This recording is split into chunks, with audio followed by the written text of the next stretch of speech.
viral di media sosial pernyataan Pak Mahfud dari podcast kita dan juga kalau nggak salah ceramah Pak Mahfud di pesantren Lilboyo di Kediri minggu lalu bahwa Dadan Hindayana orang seperti dia tidak pantas hanya potong tangan, itu harus potong leher bahkan atau bahkan hukuman mati yang Pak Mahfud sampaikan. Saya melihat ekspresi Pak Mahfud serius. Kenapa mesti dihukum sejauh itu, Pak? Ya, gini. Apakah hukuman mati itu bisa dijatuhkan dalam sebuah tindak pidana di Indonesia?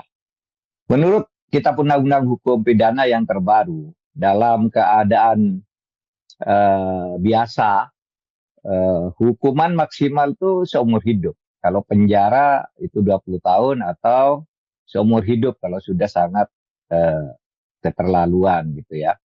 Jadi oleh sebab itu hukuman mati itu tidak ada, tetapi ada di situ disebut sebagai hukuman khusus. Hukuman khusus itu artinya hukuman mati ya bisa dijatuhkan kalau sudah sangat keterlaluan dan dilakukan dalam keadaan tertentu. Itu diatur di dalam Undang-Undang Nomor 31 tahun 99 dan Undang Nomor 20 tahun 2001. Yang sampai sekarang berlaku dan selalu menjadi acuan sebenarnya dalam penegakan hukum korupsi.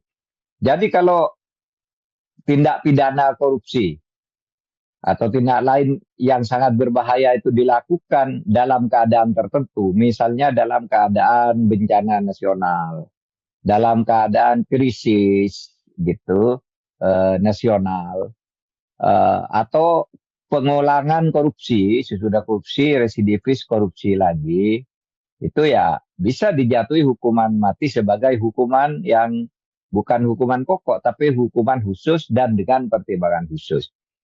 Nah menurut saya kasus Hidayana ini bisa dianggap sekarang ini negara sedang banyak bencana, gitu ya.